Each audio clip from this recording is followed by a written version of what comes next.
Everyone's finally picking sides, Aaron said as he read a report on the current happenings around the world.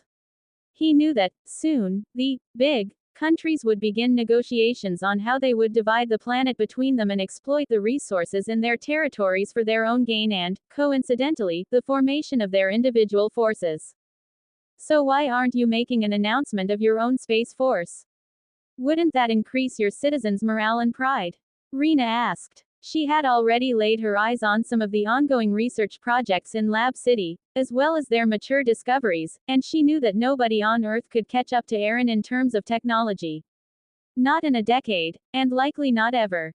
There's no need to make it known to the world right now. In the people's minds, we already have a very well-established and advanced space research institute.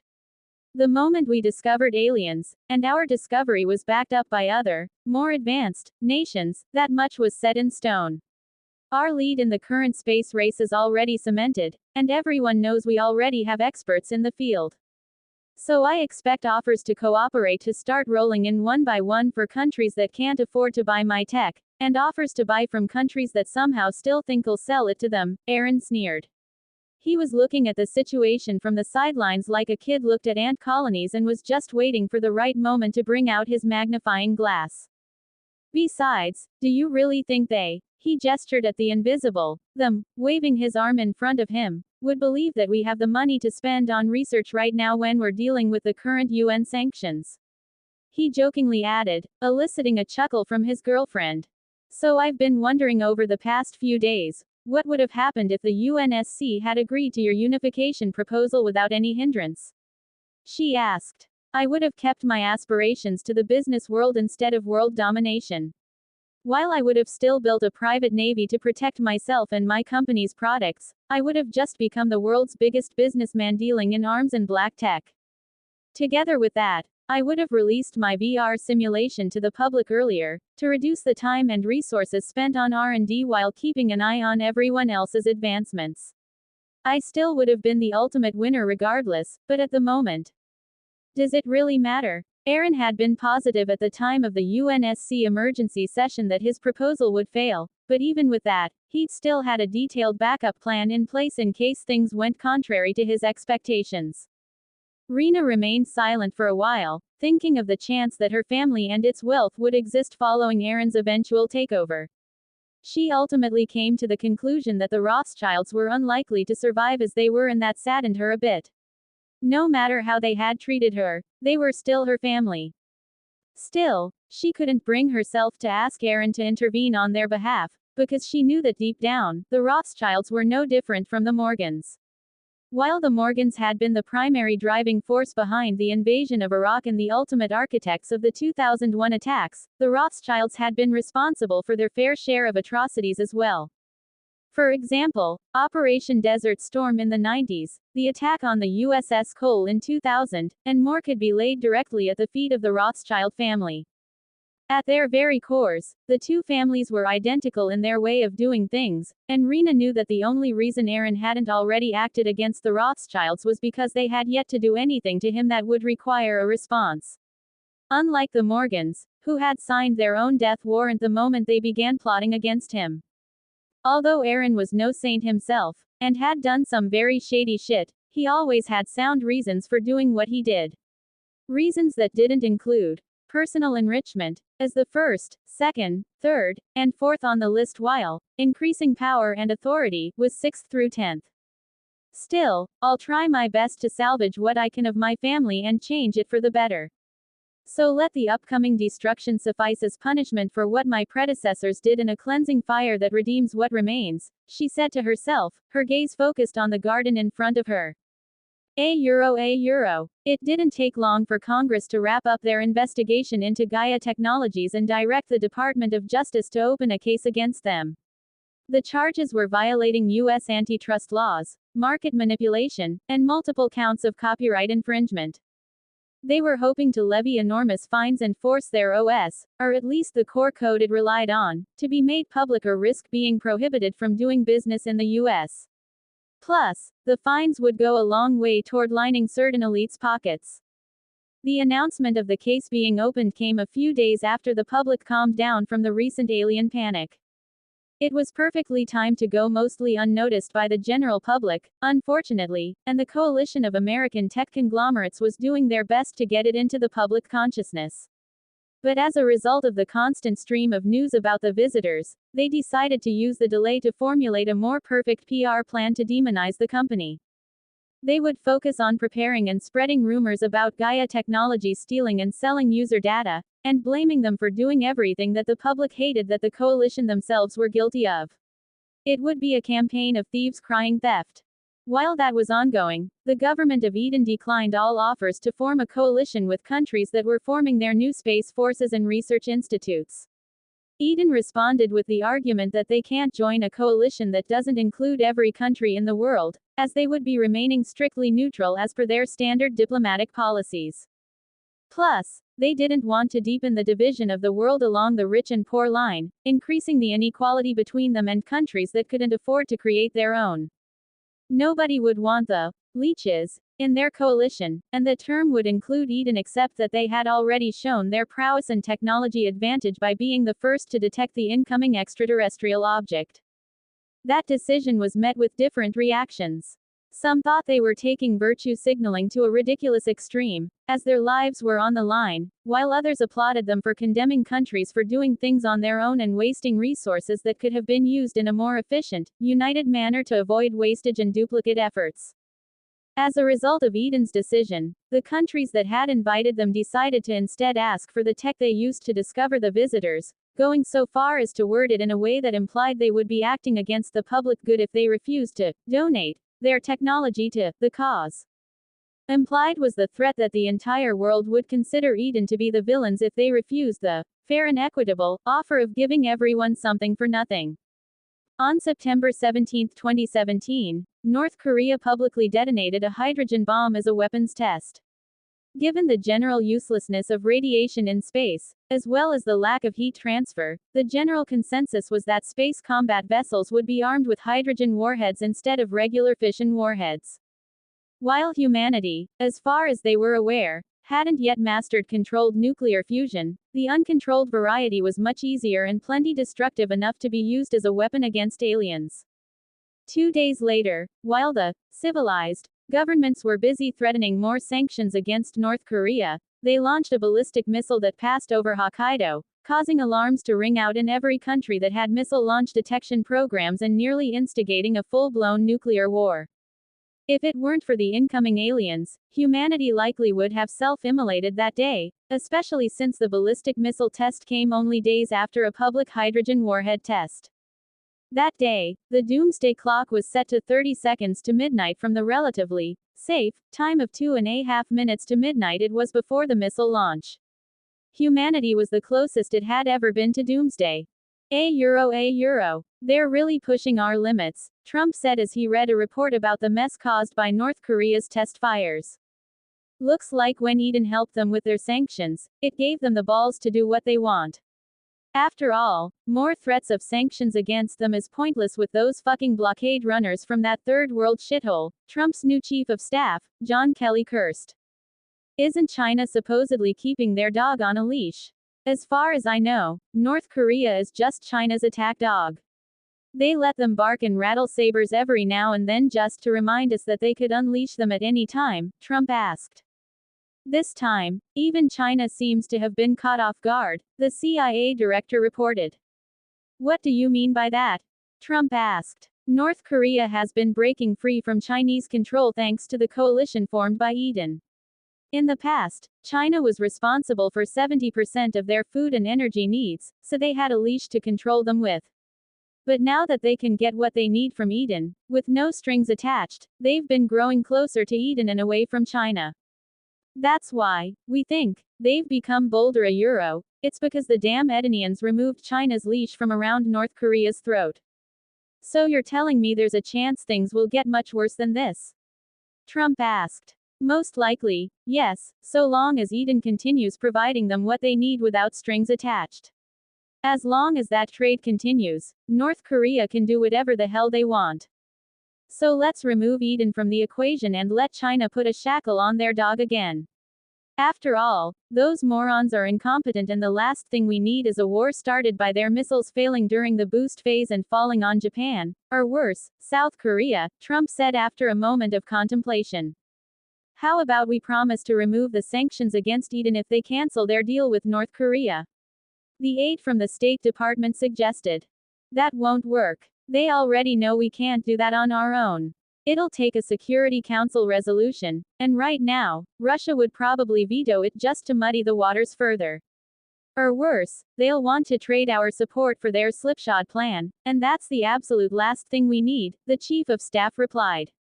So how about threatening to sanction that, what's his name? Adam. No. Aaron Michael. How about we threaten him personally with sanctions, since his companies are responsible for producing and delivering everything that's letting North Korea be ballsy. Then they'll be forced to go back to begging China for food and oil, and China will have the leash again, Trump mused. He's a very important figure in Eden, and combined with his individual power and influence, he's a huge target. But since a lot of his funds are in our banks that we can influence, that's possible, the CIA director said.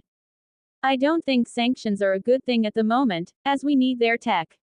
And if we piss off the owner of the companies responsible for researching and producing it, it's likely to backfire, since he can use the sanctions as an excuse for why he won't give it up to us and paint us as the bad guys, the Secretary of State said. Then how about a naval blockade on North Korea? Can we do that? Trump asked. It's technically possible. Naval blockades are considered acts of war, but we can interdict their trade ships and force inspections on them with the excuse of checking them for weapons and other banned items, the Secretary of State replied. It wouldn't make it completely impossible for Iranian shipments to arrive in North Korea, but it would delay it by a lot. The tricky part is that Iran is a neutral country, so there'll be some political wrangling and horse trading involved, but it's doable, technically speaking. Like we do in Cuba? Trump asked. Yes, but it'll take 2 fleets, since we don't have Coast Guard ships capable of sailing that far. We've got the Ronald Reagan Carrier Strike Group and the America Amphibious Ready Group in the area, but we can't pull any more than that without compromising ongoing ops elsewhere, General Mattis replied. Plus, it won't be a perfect interdiction, but it'll cover most of the ports at least.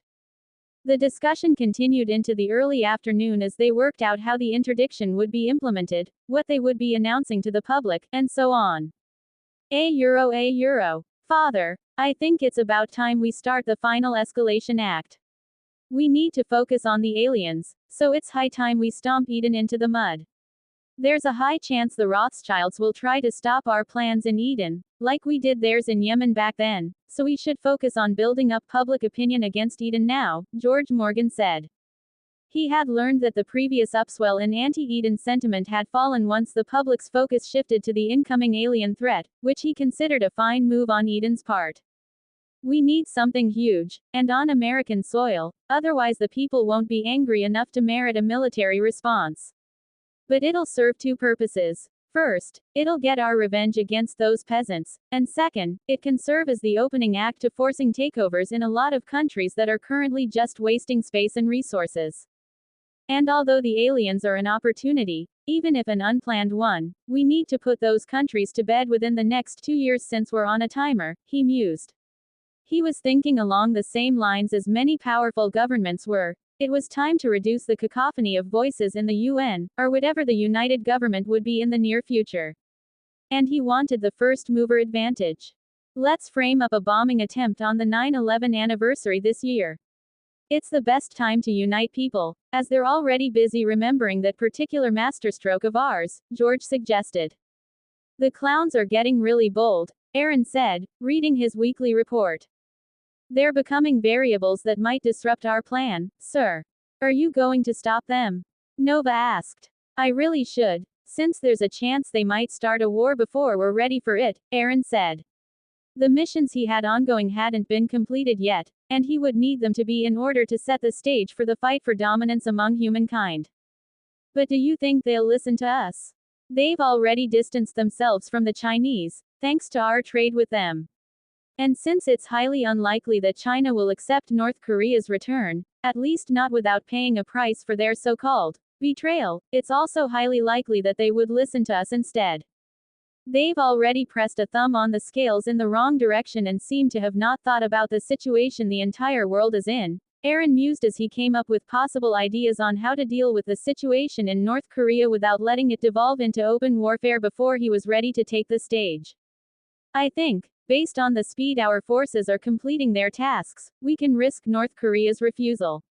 Everything should be ready by the time the Kims suffer the consequences of their rash actions, Nova said after taking a moment to check on the progress of the ongoing missions. All 4 of the forward operating and logistics bases had already been completed, and the Reapers and Nixians had been spreading them from there. Soon, they would have forces available all over the world, and it had only hinged on the initial 4. Besides, if the rest of the world tried starting a nuclear war and devastating the planet, they just might get an unexpected result when they tried. Nova couldn't help but look forward to that inevitability. True, Aaron said with a nod. So will you have Alexander cancel his diplomatic visit to North Korea? No need. The visit to North Korea is just a stop on his way back from Taiwan, so he can deliver our request then. It'll work better face to face instead of exchanging messages through diplomatic courier pouches. Alexander's visit to North Korea was now set in stone. And what about the sensor tech the space-capable nations have, politely requested, that we hand over? Aaron waved his hand magnanimously. Give it to them. They can't produce it anyway, so there's no need to keep it a secret. He smiled at the mental image of the looks on everyone's faces when they realized that little fact. Will do, she replied. A euro. The countries that had requested Aaron's tech had been planning on increasing the pressure on Eden in order to make them buckle to the more powerful nation's will. But they were quite surprised when the Edenian government simply published the schematics on their official Pangaea account, letting the entire world have access to them without even trying to argue against the request. The only issue was that every country had wanted the tech for themselves, and the schematics being made public would prevent them from getting the leg up on their competitors, as they'd originally planned. When they tried making a fuss about it in private, Eden's response boiled down to, "We were asked by multiple countries, so we figured we'd give it to everyone." There was nothing anyone could say, so they could only gnash their teeth in frustration and get to work reproducing it. But there was a problem. Everyone who had seen the schematics almost simultaneously realized that the equipment would be impossible to produce in any reasonable time frame, as the entire process would need to follow a natural progression. They would need to make the tools they would use to make more advanced tools that they would use to make more advanced tools, and the cycle would repeat a number of times, wasting precious weeks with each iteration. As that was happening, the U.S. government quietly pulled the naval fleets they had in Japan and the South China Sea to interdict trade to and from North Korea. When people caught wind of the interdiction fleets, the situation was brought up at a press briefing and the White House press secretary announced that the trade interdiction was a response to a recent escalation in North Korean aggression. Tensions around the world increased, as the move by America could possibly provoke another escalation on the part of the loose cannon, Kim Jong-un, and the doomsday clock ticked down to 20 seconds to midnight. North Korea's response to the interdiction fleet was to pull some of its forces from the DMZ and deploy them, along with quite a bit of their long-ranged artillery, to the coast, where they began construction on larger bases. The forces would build the bases and occupy them until such a time as the US and Japan, who had joined the American interdiction fleet to cover the gap left by the overextended American Navy, withdrew their fleets. Although the situation in Korea caused a commotion in Japan, it was mostly for the sake of argument. Even the staunchest conservative would have no problem with the economic attack on Korea. There was even an old saying in Asia, "The only thing China and Japan will ever agree on is that they hate Korea." The three countries had a long tradition of cooperation and competition that was highly complex, but it boiled down to all of them having, at one point or another, allied to deal with the third. China and Korea hated Japan, and Korea and Japan hated China just as much as Japan and China hated Korea. The whole thing would have been rather silly if it hadn't been accompanied by millennia of bloodshed. The North Korean response caused people to watch in anticipation, wondering what Eden would do in this tense situation, considering the upcoming diplomatic visit schedule. Michael Jackson had never eaten as much popcorn as he was at that very moment. A euro. Beijing, China. We can take advantage of the situation to break the bond between Eden and North Korea by causing an incident during the diplomatic visit. It'll show them that the trouble North Korea brings isn't worth what they're getting in return, an MSS operative said. So will we just let them acknowledge Taiwan as a country? Right now is the perfect time to annex them, since the world's attention is on the visitors. So long as we do it fast enough, nobody will have time to react, and we can use the incoming aliens as a shield against retaliation by countries that have defense agreements with Taiwan. After all, a prolonged war now would be disadvantageous considering the aliens, Wang Yi replied. Then we should make a plan for the Edenian diplomatic mission to Taiwan as well. That way we can make them reconsider their relationship with both countries. But we have to be very careful, since they may retaliate and even consider it an escalation of hostilities, another member of the MSS suggested. We should consult with the chairman and move forward based on his vision, but I don't think we need to take a potential retaliation from Eden seriously. After all, they're small and weak, and don't have what it takes to make us take them seriously, the head of the MSS said, then tabled the topic for a later discussion with Xi Jinping. A week prior to Alexander's diplomatic mission to Taiwan and North Korea, which hadn't been cancelled despite the 2-week-long trade interdiction of the latter, China increased the frequency of their incursions into Taiwan airspace. They were sending more than 50 jets per day on routine patrols over Chinese Taipei, rapidly increasing the already existing tension between the two countries. Those watching from the sidelines rightfully guessed that the intentions behind the constant and increasing provocations were to destabilize the situation to the point that Alexander would be forced to reconsider his upcoming diplomatic visit. But contrary to everyone's expectations, the Edenian presidential office remained silent on the issue, implying that no changes to President Romero's schedule were being considered. Instead, their actions proved that the mission was still very much going to happen as the Ares logistical department began operating at full swing. Never before seen military cargo planes arrived in Taiwan one after another, bringing the vehicles that Alexander, his security detail, and Saraha Euro, who would be visiting Gaia Technologies' business partner, TSMCA Euro, along with her security detail would use during the visit. That was paired with an increase in Nixian activities in Taiwan as they combed the country from top to bottom, intent on plucking out any potential threats to the Edenian delegation. Along with the cargo planes that were currently parked in underground hangars at Chiashan Air Force Base in Hualien County were 2 of Eden's modified KC-35 Stratotankers, which would be responsible for the fuel requirements of the presidential jet, one of Aaron's modified A380 Superfortresses, and its Archangel Squadron escort. A similar air wing was dispatched to North Korea in preparation for the diplomatic mission's arrival there, as well. The situation attracted the attention of the easily distracted, and everything from the new cargo planes with the Ares insignia, to the ground vehicles they had transported, and even the Ares Aegis agents that were accompanying the materiel. The Aegis agents were the Ares personnel that had been specifically trained to provide close personal security to dignitaries, whether visiting or abroad. They were the Edenian equivalent of the Secret Service for the US or the Protection Command of the London Metropolitan Police for the UK. They had arrived ahead of the delegation in both Taiwan and North Korea in order to set up the security measures that would be taken by the host countries to keep President Romero safe from harm, as currently, there was a battle of escalation between 5 countries: Euro, China, Taiwan, North Korea, the United States, and Japan Euro, and the security situation on the ground was naturally concerning. While the preparation work for the visits was ongoing, Eden dispatched 2 naval task groups, one headed toward Taiwan and the other toward North Korea, showing that they were adamant in their protection of the diplomatic mission they were sending out. Footage of the fleets steaming ahead at their cruising speed had been released to the public through Edenian news channels, with the footage provided by Poseidon himself. That footage attracted the same group of easily distracted people's attention, and debate over the capabilities of the ships ran rampant on the internet, even trending on Pangaea for a couple of hours. The 2 task groups that had been dispatched were 2 of the fleets from the Edenian Home Fleet Ready Reserve, who were treating their mission as live training for coastal patrol duties.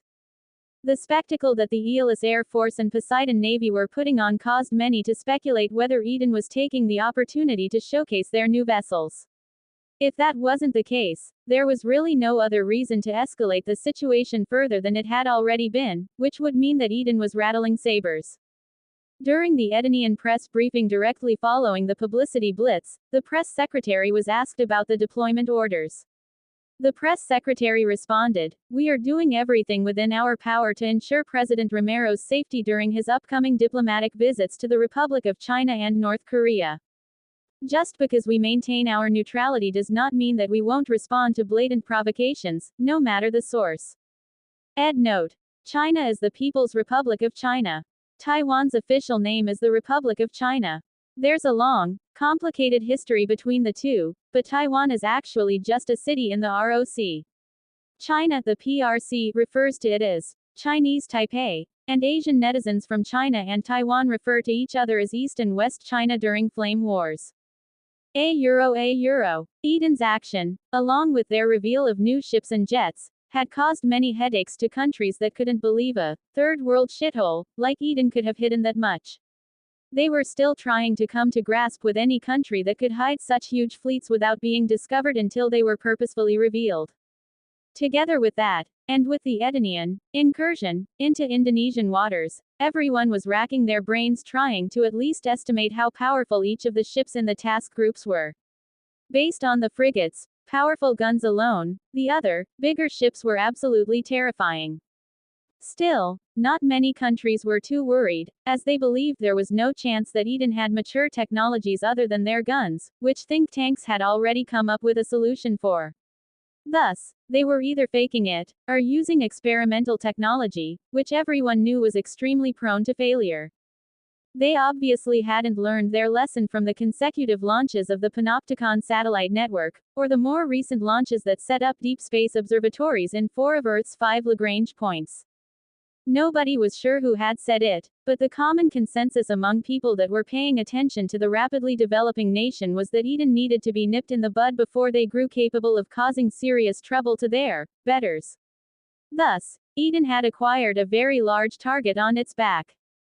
A euro. On the Russia-Ukraine border along the Crimean Peninsula, Russia had begun amassing a large number of troops, dividing the attention of the easily distracted between the recent antics between China, America, Eden, Taiwan, and North Korea and the Crimean Peninsula. People were wondering just what kind of gunpowder people had been eating that would cause such a massive, synchronized increase in tensions between countries that were, for the most part, considered reasonable. In addition to the exaggerated troop deployment along the border, Russia also began entering what military nerds would call full battle preparation for an extended conflict of aggression, if they were polite. Fuel depots, supply warehouses, and deployable hospital buildings were springing up along the border like weeds after the rain. Whenever Russia was asked what they were doing, they would only respond that they were conducting a large-scale exercise. Everyone knew it was a half-truth, at best, but without solid evidence, there was nothing anyone could do but keep an eye on the situation without taking action. At least until Russia finally made a move that would give the observers a valid reason to interfere, that is. It was almost like the weeks leading up to Alexander's visits to Taiwan and North Korea were cursed. As with the number of increasing tensions around the world, all it would take is a single spark to light a fire that may end up being humanity's funeral pyre. Hopefully, that funeral pyre wouldn't be lit with nuclear flames. And another mass release will be released in a few days. A few days later, somewhere over the Pacific Ocean, an enormous jet was flying through the sky, high above the clouds. Everything seemed peaceful as the ponderous aircraft made its way forward at a decent speed. Aaron's specially modified A380, which had been repurposed for use by the president of Eden, looked dignified and regal as it passed over the ocean, headed to the Republic of China, more commonly known as Taiwan, where its passengers were headed for meetings with the recently elected President Tsai Ing-wen, who would be meeting with President Romero, and the co-chairman of TSMC, Drs. Mark Liu and C.C. Wei, whom Sarah was scheduled to meet. The same could not be said, however, for the squadron of fighter jets flying in close formation around it. They were also beautiful, in their own way, but it was much the same as one would look at a tiger, or a shark, and admire the animal's appearance. He really went all out, Alexander mused as he looked out of the window in his office and gazed at the fighter jets. The pilot of the jet nearest his window noticed he was being observed and waggled the wings of his jet in salute, then returned to focusing on his mission. He's tired of remaining passive and is setting the stage for him to step out into the limelight, Sarah replied. But do we really need to keep up the facade when nothing will matter soon, anyway? Asked Alexander. For a little while, yes. We need to keep acting like everything's normal until the proper moment. Once the other side makes the initial move, then we'll be free to act. But for that to happen, it's absolutely imperative that everything appears normal, Sarah answered, then added, after all, we need a casus belli in order to seize the moral high ground, no matter how useless it may end up being. True, Alexander said, then returned to thinking about what might happen once he crossed into Taiwan's airspace. With the recent upsurge in Chinese incursions there was a distinct risk of his flight being intercepted. Not that it would matter, as he was well aware that his safety was absolutely guaranteed as long as he remained aboard the plane or within any of the vehicles that had already been delivered for his delegation to use earlier. A euro. As the presidential jet and its escort approached Taiwan's airspace, four Chengdu J-20 inches Mighty Dragons scrambled from Longtian Air Base Euro, which had recently undergone hasty repairs and was the primary air base from which the PLA jets would take off from in the daily provocations of Taiwan Euro, and turned onto an intercept course headed toward the Edenian delegation, which was just under an hour away from its destination. Normally, the fighter jets wouldn't have that range, but with the two modified Stratotankers meeting them halfway, range had become a non-issue, especially with the energy-dense fuel developed by Lab City and refined in one of the subassemblements of the cube on Avalon Island. The only thing limiting Eden's fighter jet range now was the pilots themselves, who had to battle fatigue during extended operations like this one. As Alexander was working on various issues, his attention was briefly caught by the jet that had accompanied him outside the window of his office, suddenly breaking formation and speeding ahead. What's going on? He asked the empty air in the room. The escort is headed to intercept approaching Chinese aircraft, his AI assistant answered. As she spoke, a recording of the Overwatch satellite feed appeared on the lenses of Alexander's AR glasses, showing the approaching J-20s. A euro. Are we really going to do this? That jet is carrying the president of a foreign country. Wouldn't they take our actions as a declaration of war? One of the J-20 pilots asked on his intra-squadron radio channel. You're assuming they can even spot us. They may be good at spotting things in space, but the visitors aren't being stealthy at all. Here, we have our speed and stealth as an advantage, another pilot replied. He was excited to be a part of their current mission, unlike the first pilot that spoke. You do realize there's an entire squadron of fighters escorting them, right? The first pilot rejoindered. The party can just deny responsibility for anything that happens. Since they can't see us, who can accuse us anyway? The second pilot sneered. Both of you shut up and focus on the Missia Euro, the squadron leader began, then was immediately shut up when his equipment blared a lock-on warning, informing him that his jet had been locked on by a targeting system. He couldn't believe his eyes and ears. In front of him was his radar, which showed nothing in its detection range, yet the lock-on tone was still blaring in his cockpit. Whatever had him in its sights was either another stealth aircraft, or one that could detect them from outside his radar range, which was hundreds of kilometers at the altitude they were currently cruising at. Either one of those two options was definitely bad news for him. Before he could even think of equipment malfunction as a possibility, the rest of his squadron reported that they, too, had been locked onto by something they couldn't detect on their radars. Then, before they had even fully digested the fact that they'd been spotted, a voice crackled to life on their supposedly secure intra-squadron radio channel. Unidentified approaching aircraft, you are on course to intercept a diplomatic flight.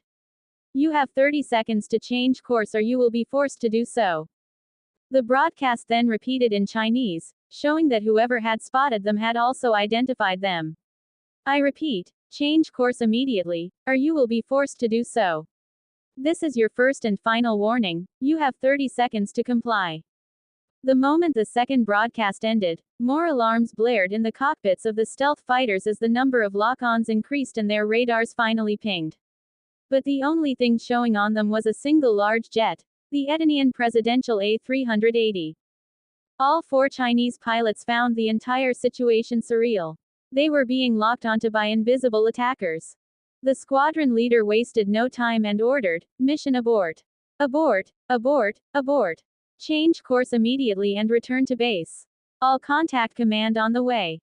All 4 J-20s performed a simultaneous Immelmann maneuver, not caring that they would become slower targets.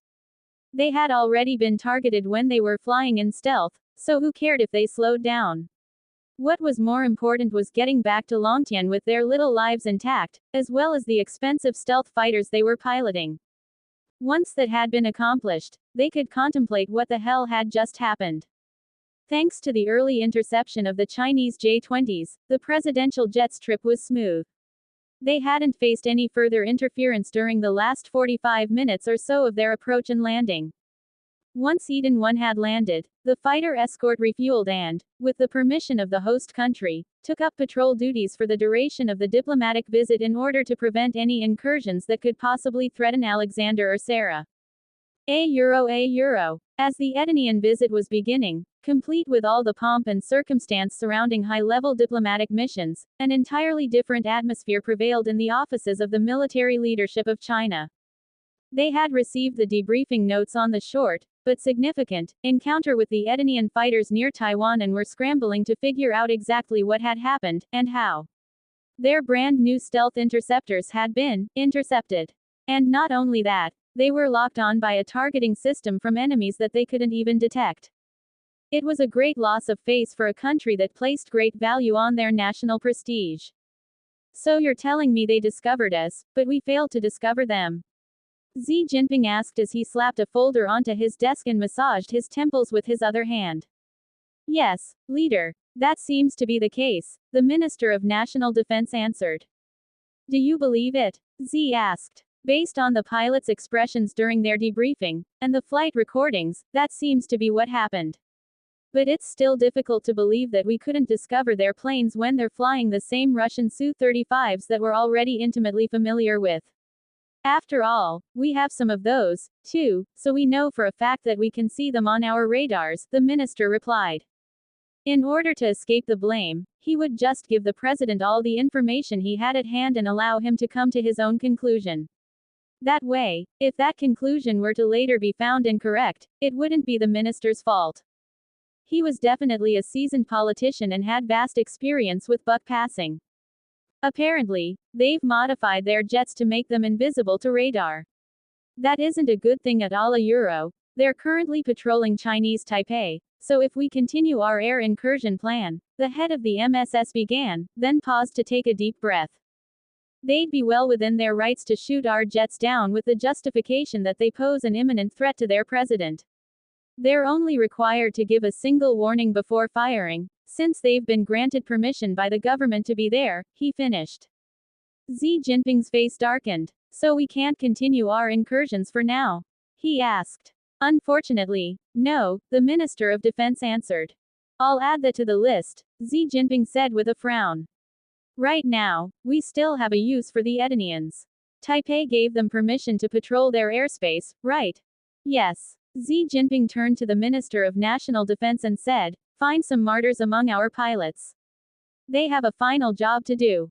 It's time to bring Chinese Taipei back to the fold. The Minister of National Defense thought for a moment, then saluted and left the room. He had been given his orders, and didn't need to know about anything else that would be said in the briefing room. A euro. 3 days later, somewhere over Taiwan, Archangel O2 had discovered a Chinese J-20 over Taiwan. The previous 2 days had been peaceful, with no Chinese incursions, so the Edenian pilot had been caught slightly off guard when his AI assistant, who had been monitoring his long-range sensor array, notified him that a J-20 had been picked up on his lidar. He immediately locked his targeting reticle on the J-20 through his HUD AR display and broadcast a warning on all frequencies. Unidentified aircraft, you have entered a restricted airspace. I repeat, you have entered a restricted airspace. You have 30 seconds to reverse course and return. This is your only warning. If you do not comply, you will be fired upon. I repeat, you will be fired upon. Then he switched to the secure intrasquadron QCOM channel and reported, contact. Chinese J-20 stealth fighter on course for Taipei. I issued the warning a euro. What are your orders, Commander? Close range and fire a warning shot with your guns, Archangel 01, the leader of the Archangel Squadron ordered. Roger. Closing. Archangel 02 adjusted his course to intercept the J-20 and pushed the throttle of his jet to the stops and soon reached Mach 2.8, where he backed it off and entered supercruising mode. The current, fastest, jet on the planet was the Lockheed Martin F-22 Raptor, which could supercruise at Mach 1.8 or fly at Mach 1.2 with afterburners, so the pilot judged that Mach 2.8 would suffice. It would allow him to intercept the Chinese interceptor over an uninhabited area while keeping at least some of his jet's capabilities hidden. He soon got a visual on the J-20, which had made no effort to adjust its heading or speed. Aiming his targeting reticle ahead of the intruding Chinese, he fired a burst of tracers from his guns that passed 10 meters in front of the target. The Chinese jet turned to engage him as the other 3 pilots on patrol for the day also reported contacts of their own. Incoming intruders are hostile, engage at will, came the order from Archangel 01. Roger, engaging, chorused the other 3 pilots in the squadron. Archangel 02 went vertical and gained 1,000 feet of altitude, bleeding speed as he did so, then executed a hammerhead turn and came around behind the target. He reacquired lock on his target and released a missile as he reported, Archangel 02, Fox 1. Then, there was no then. What had once been a J-20 briefly became a firework, then a rain of small pieces of metal that, perhaps years later, old men and women with metal detectors would dig up on the shore of Taiwan outside of Taipei and wonder what they once were. Other than that brief interlude, where the Edenian patrol shot down 4 Chinese intruders, Alexander's Taiwan visit was peacefully brought to a conclusion. He had signed a mutual defense treaty with Taiwan in addition to the standard trade agreements he'd been offering to all of the nations on his Whirlwind World Tour. In addition to that, he had set up an embassy and issued a public declaration recognizing the Republic of China as an independent country that was in no way beholden to the People's Republic of China. The journey to North Korea was relatively peaceful. The escort pilots had handed off patrol duties back to Taiwan and the flight was smooth. The interdiction fleet made no attempt to stop the Edenian delegation as it passed over them, the escorts sarcastically wagging their wings in salute to the American and Japanese fleets as they went. They had all received the same notification from their assistant ICE that all observation instruments on the ships had been focused on them, but the pilots only snorted and wished them luck. The naval escort, on the other hand, couldn't say the same. After Eden 1 and its escorts had passed the interdiction fleet, the naval escort joined the other task group that had been sent ahead of Alexander's visit. That fleet had been in a standoff with the American fleet outside Nampo, the nearest port city to Pyongyang, for a few days before their reinforcements had arrived.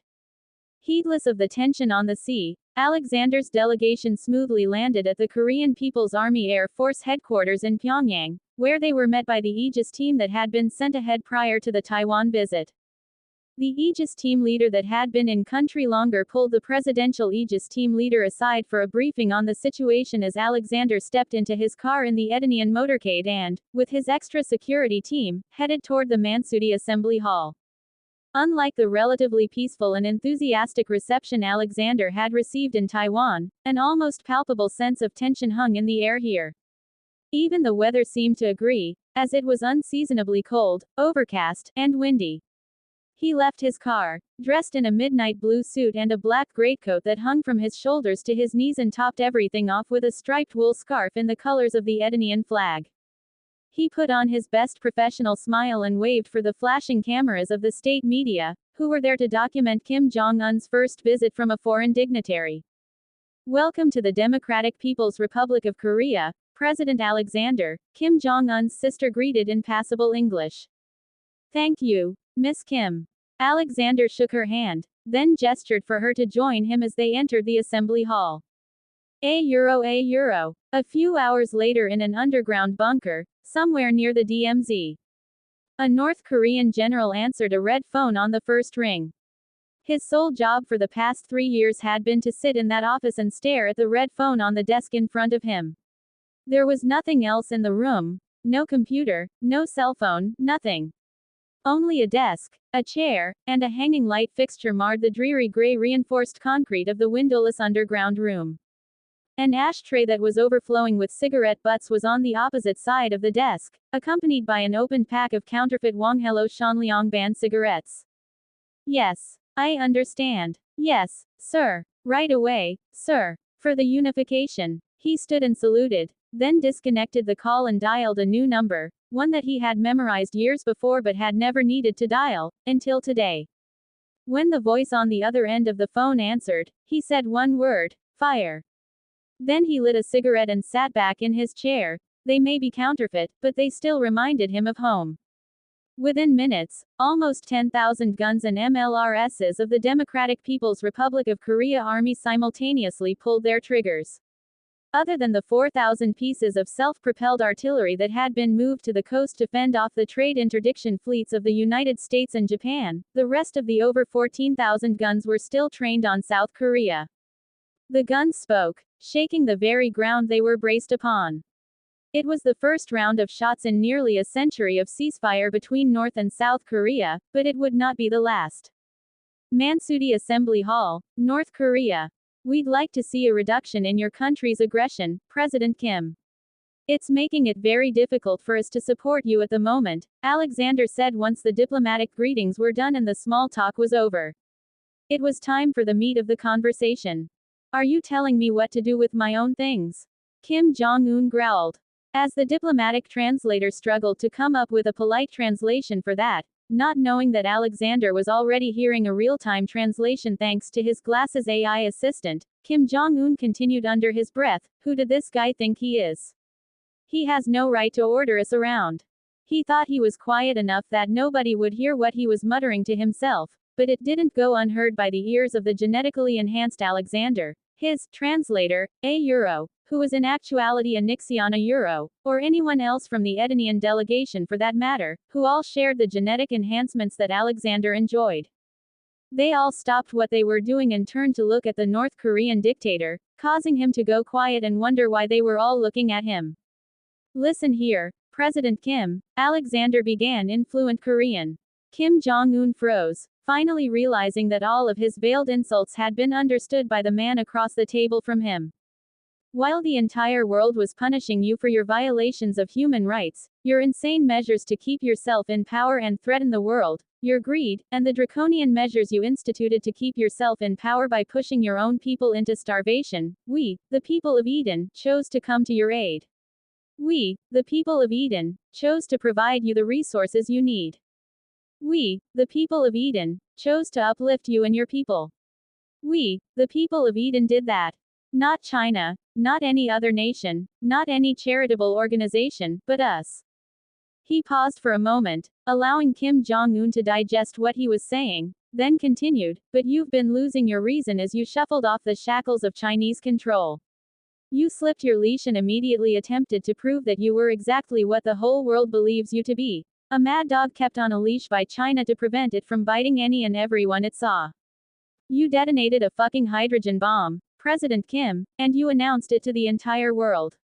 Then you had the unmitigated, absolute gall to launch a ballistic missile over Japan.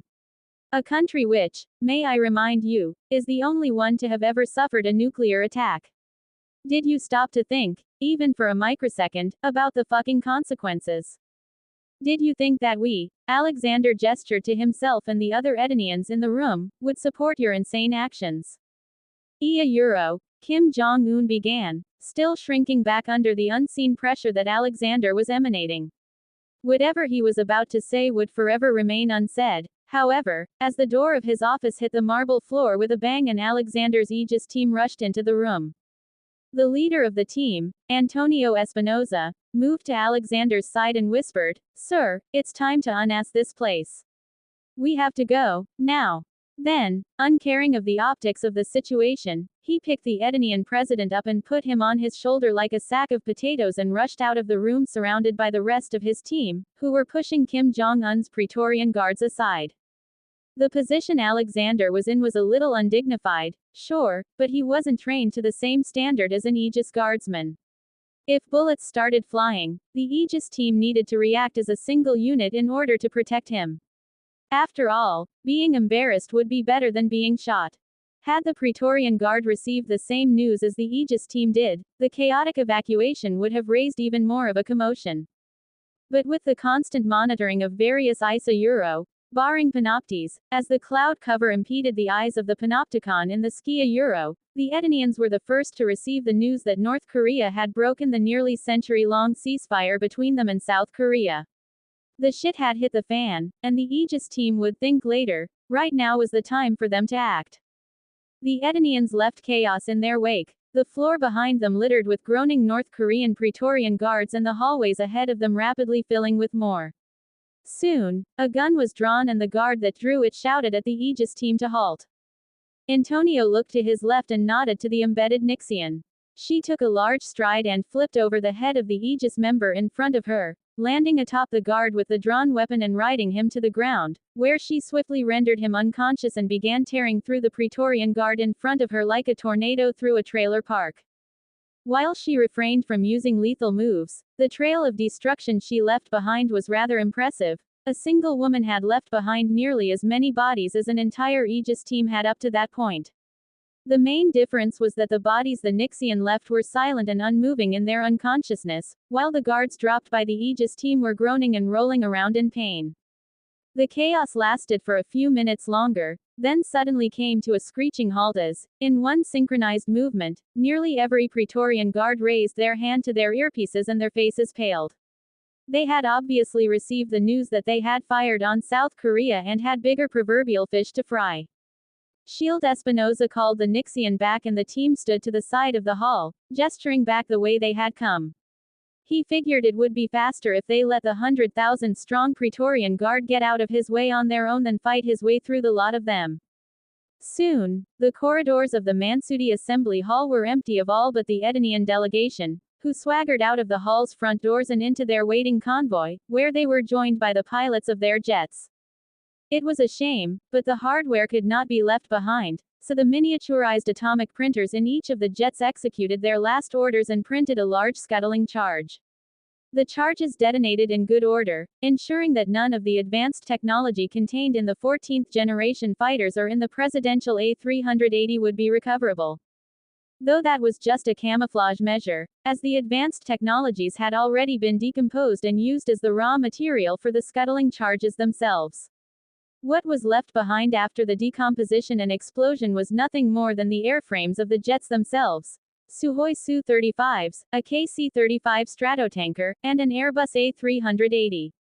All in all, Alexander's diplomatic visit to North Korea had ended in a much more spectacular fashion than his visit to Taiwan.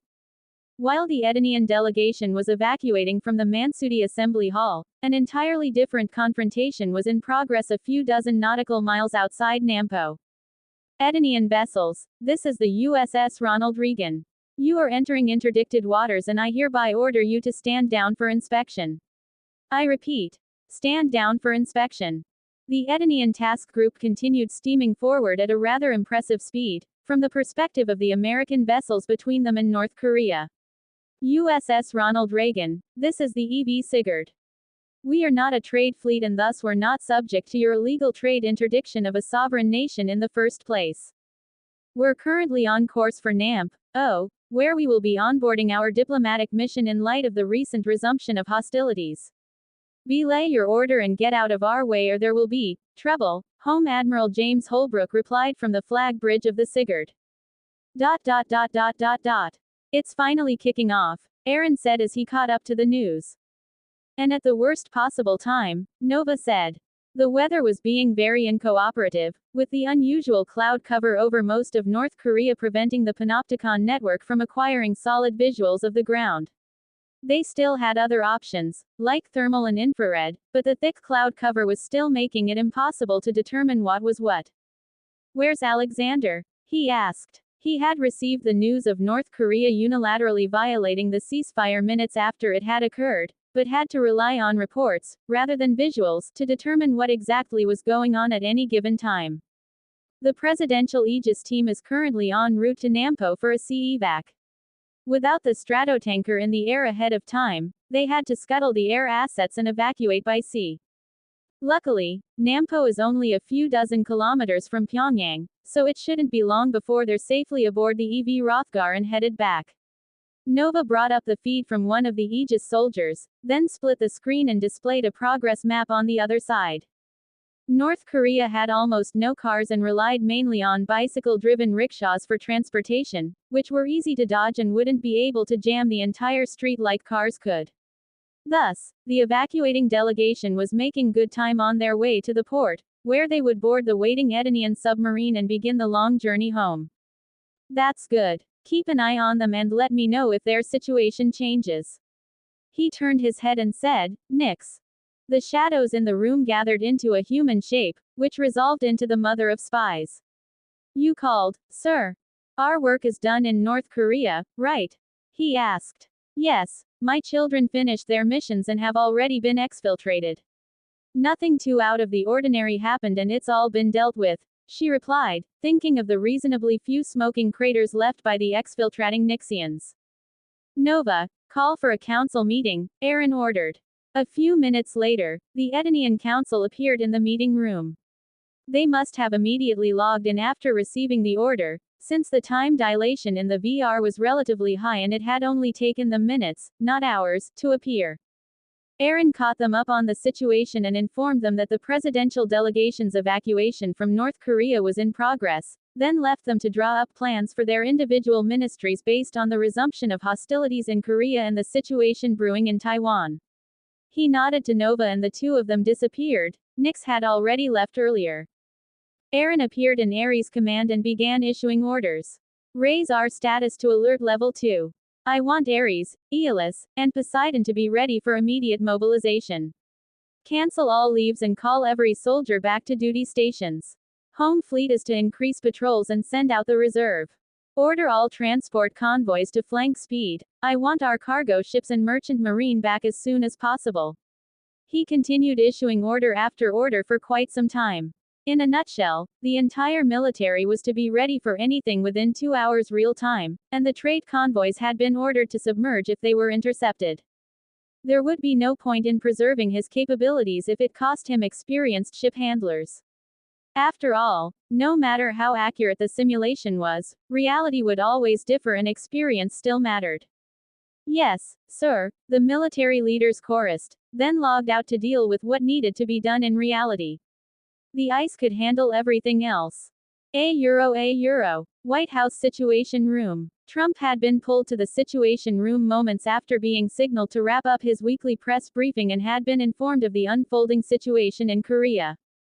So what are you suggesting? He asked once the briefing was finished. Sir, we should deal with North Korea once and for all. With the developing situation in Taiwan, China is sure to be distracted, so we can flatten all opposition in Korea without their interference. Plus, since that madman fired the first shots, China won't be able to reinforce North Korea, while we can claim that we were forced to aid South Korea because of our treaty with them, General Mattis suggested. What about the damage to South Korea? And how do we convince them to let us be in charge? Of course they'll agree to us being in charge. We're the United States of America, the most powerful nation on the face of the planet, the Secretary of State sneered. And what will China do? Will they just watch from the sidelines? Trump asked. North Korea acted first, so their mutual defense treaty with China won't come into effect. Since South Korea is the defending party, we're free to retaliate. That means China can't openly do anything to stop us, and we don't have to worry about anything they do in the background since the forces we have stationed in Korea are already sufficient to win any conflict there, General Mattis answered. Are we sure we know where all their nukes are? Trump wanted it on the record that he at least asked in case things were to go south for the American forces. Yes. We're bombing everything that's been confirmed to relate to their nuclear program, and everything that we only suspect has ever been related to their nukes, Mattis replied. Good. Carry on, Trump said, then turned to the Secretary of State and ordered, call Congress and let them know I'll be doing a congressional address later this afternoon. In a hidden underground bunker in North Korea. Why'd you do that? Kim Jong-un asked a man hanging upside down by his ankles. The prisoner was bleeding from multiple cuts on his body and a small pool of blood had formed beneath him. The prisoner fainted, and the dictator picked up a bucket of water and threw it at the man, waking him from his swoon. The water dripped down his body and joined the puddle of blood on the ground beneath him, diluting it and turning it from a rich red to a much lighter shade of pink. The soldier next to Kim Jong-un punched the hanging prisoner in the gut, eliciting a groan from him and sending him swaying and twisting like a pendulum. "Answer me, you Kana Sekia!" the dictator screamed. As the man swung back and forth, another soldier entered the room and whispered in Kim Jong-un's ear. "His family crossed the border to China 3 days ago, dear leader." Hearing that, the swinging man smiled, his teeth red from the blood leaking from his mouth. He groaned a hoarse laugh and Kim Jong-un turned to him with a glare. The man, now assured of his family's safety, began speaking with some difficulty. "You think our saviors will let you go?" he sneered, then fell into a coughing fit. "You think a weak, pathetic country full of peasants a euro," he hacked and coughed again, then spat a bloody glob and continued, "A euro can give you what China can't." "What do you mean?" Kim Jong-un waved at the soldier beside him, who moved to the swinging man and stopped him from swaying. "You abandoned China, who's been helping our country since your grandfather's rule. Then you tarnished our glory by allowing the new colonizers to rampage among our citizens and steal our legacy. And you would have let them continue taking advantage of us in the future," the tortured man replied with great difficulty. "And just what the fuck made you think that ordering an attack on our enemies would help us return to China?" Kim asked, his blood pressure rising from anger. "They promised to support us. And even aid us in the great unification, taking our lost brothers and sisters who've been suffering under the yoke of the damned Yankees." The conviction in the prisoner's voice showed that he was a true patriot, one that firmly believed in his country's propaganda. Kim Jong-un knew there was no need to question the man in front of him any further. He was obviously a member of the China loyalist faction that actually believed the line of garbage the leadership of North Korea had been feeding their citizens for generations.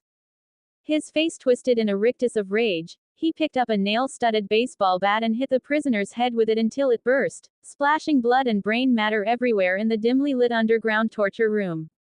He felt the warm wetness splatter on his face, but was uncaring.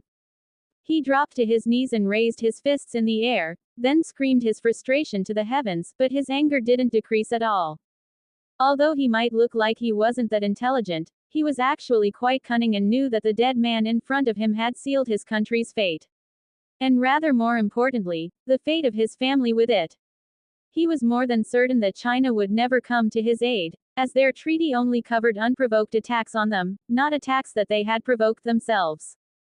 He couldn't even attempt to salvage the situation, as before he had even caught the man hanging in front of him, let alone tortured him, South Korea had already been hit by artillery and missiles.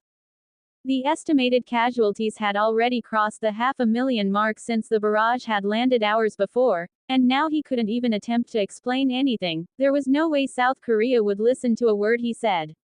He left the torture chamber and walked into the control room, still covered in blood and gore. When he arrived, he asked his remaining loyal generals what the current situation was. Once their artillery and rockets suppressed the traitors on our side, they stopped attacking. At the moment, most of our artillery along the DMZ has been lost or is still moving to a tertiary firing position after their secondary positions were destroyed. All of our fixed emplacements have been lost. We estimate a drop of 30% in our capabilities along the 38th parallel, but we can still pull back what we have deployed to the coasts and reinforce the main line, one of the generals reported. We noticed a massive surge in troop movements from all over South Korea, all of them headed to the DMZ. We estimate that an attack by South Korean and American forces is imminent and they're simply waiting until everything is in position for an overwhelming counterattack, another general added. What's our response been? Kim Jong-un asked. Although he was the supreme leader, he had only arrived at the command bunker a short time ago and had been occupied with interrogating the traitor that caused their current mess since then.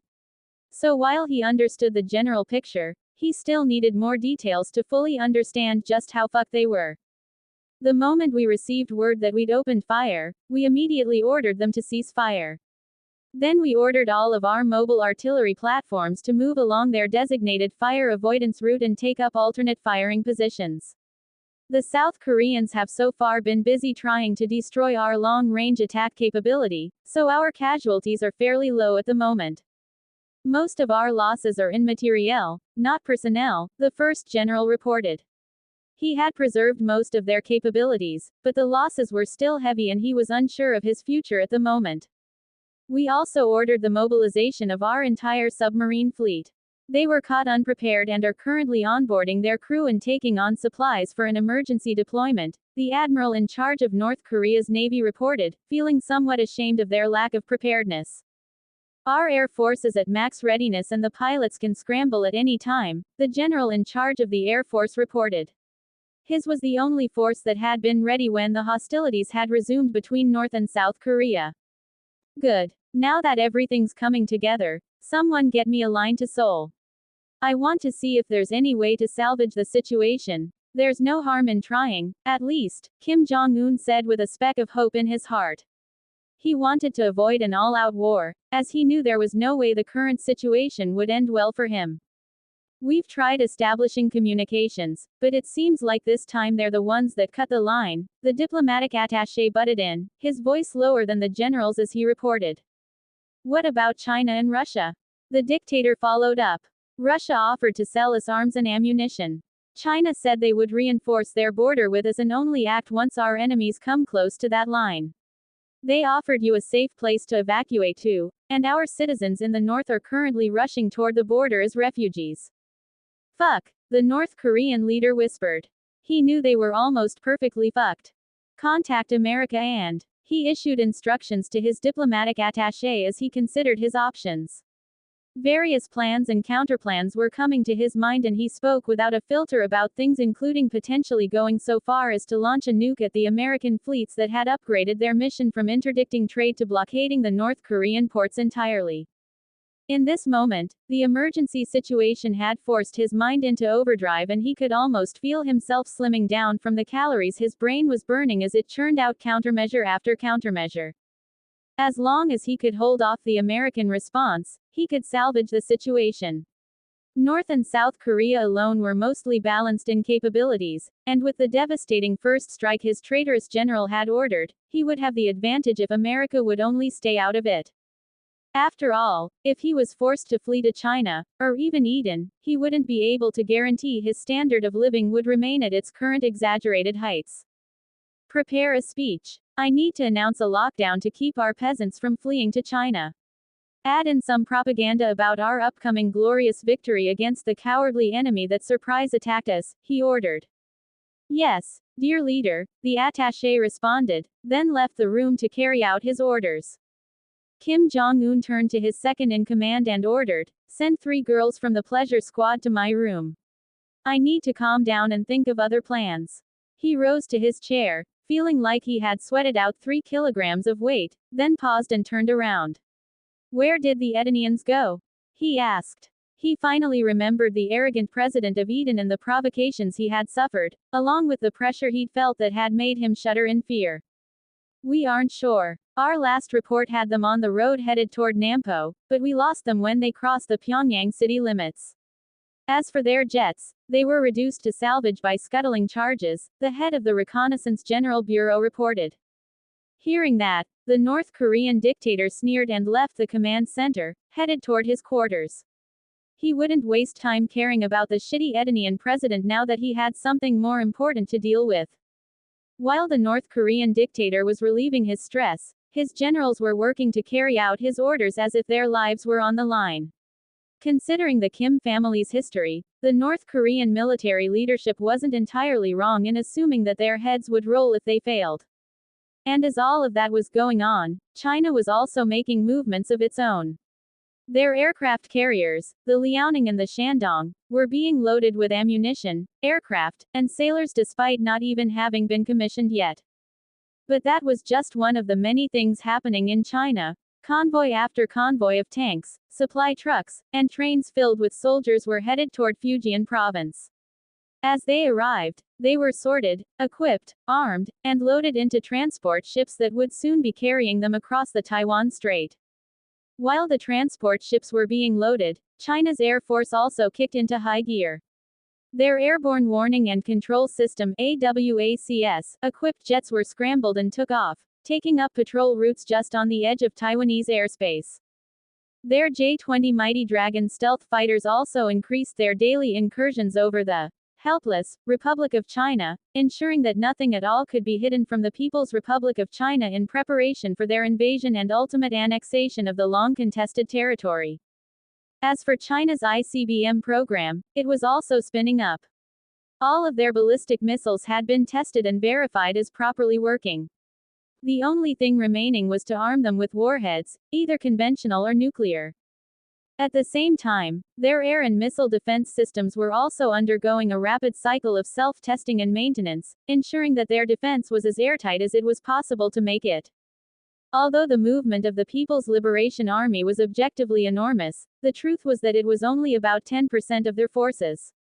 Another 70% of their military was undergoing the same buildup and movements, but focused on other borders. Specifically, the China-Russia border, China-India border, and even the China-Korea border were being heavily reinforced. About a third of their navy had also been deployed in the East China Sea and taken up patrol duties there to defend against another potential Japanese invasion. China had suffered at the hands of Japan before, and their memory was nearly as long as their history. They would never suffer at the hands of Japan again, and a mere annexation of the Republic of China wouldn't distract them from their longest-standing enmity. A euro. Over the next 6 hours, the world waited on tenterhooks as the doomsday clock ticked ever nearer to midnight. It had already shattered all records, and any movement now would break yet another historical record. And the organization that made the determination didn't disappoint, either. About an hour into the interminable time period that would be referred to in history books as the 6-hour breath hold, the Bulletin of Atomic Scientists announced via Pangea and their website that the world was now at 6 seconds to midnight. Ed note. The Bulletin of Atomic Scientists is a group of researchers that determine how close the world is to global nuclear war. They maintain a doomsday clock that shows that by setting the hour, minute, and second hands ever nearer to 12 o'clock midnight. They've been around since 1945, and it's some truly chilling stuff if you read into what goes into their decision-making process. The ticking of the doomsday clock came on the heels of the international media breaking news of the troop movements of the nuclear powers. Russia had moved troops to their newly completed bases along the Russia-Ukraine border, India had moved troops to the India-China border and India-Pakistan border, and Pakistan had heavily reinforced the Pakistan-India border. The relations between those countries had always been complex, with India and Pakistan constantly squabbling over religious ideology and China and India constantly squabbling over border frictions where, much like in Korea, a ceasefire had been maintained since 1962, but the countries had officially remained hostile to each other despite maintaining diplomatic ties. But none of that was as hotly watched as the situation in Korea where, for the past 12 hours, a constant stream of news had been released, including the list of casualties and live streams of the ongoing rescue efforts in the devastated Seoul. Currently, the South Korean internet had been hit the hardest. Practically everyone in the country was mourning the devastation, and their grief was only surpassed by their rage.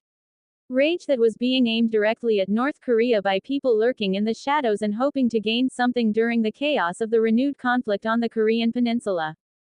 Minutes after news broke of the unprovoked attack on South Korea, a petition had appeared on the internet, gathering support for an armed and overwhelming retaliation against North Korea. Within an hour, it had already reached 10 million signatures, making it the most signed petition on the internet in the entire world. As per the Chunghwa Days rule regarding petitions on their website, any of them that pass 100,000 signatures would be addressed by the government. But that rule wasn't even necessary, as the Blue House had already released a statement regarding the situation. The South Korean government would not let the blood of the innocent go unavenged and would be moving to ensure that the perpetrators of the horrific act of terror would pay the price with their lives. They had even gone the extra mile to paint North Korea as terrorists, since their attack had mainly been aimed at non-combatant civilians. The response was issued from the presidential bunker, as the president of South Korea and all of his closest staff and advisors had been evacuated as the first shells were detected crossing over the DMZ. The South Korean president didn't stop there, As immediately following the attack, all of the reserves were activated and retired soldiers who met the standards were recalled to active duty in preparation for an overwhelming retaliatory strike on the North Korean terrorists. They didn't even stop to think for a moment how strange it was that only a single barrage had been fired, or that it had only been fired at Seoul, instead of targeting military facilities. Their rage had kicked their reason far behind them, and all they wanted was to bathe in the blood of their enemies and offer them as sacrifices to the innocent casualties caused by the unprovoked attack. With all of the increasing tension, there was weirdly no clear, official information being released. Everyone involved just announced that they would soon make announcements regarding the unfolding situation, and for people interested to stand by for those announcements. Eden, too, found itself in the midst of a building storm. Although, their storm was minuscule compared to some of the other ongoing situations in the world at the moment. There were rumors going around that Eden would soon find itself being dragged into two separate wars, as a Chinese invasion of Taiwan would trigger their mutual defense treaty, and if Eden was found to have any involvement in the unprovoked attack on South Korea, they would also be dragged into the cesspit of American retaliation. If those rumors proved true, it meant that Eden would be fighting a war on two fronts against two of the most powerful nations on the face of the planet, China and the United States. To most Edenian citizens that weren't in the know about the capabilities of their own country, the thought was absolutely chilling.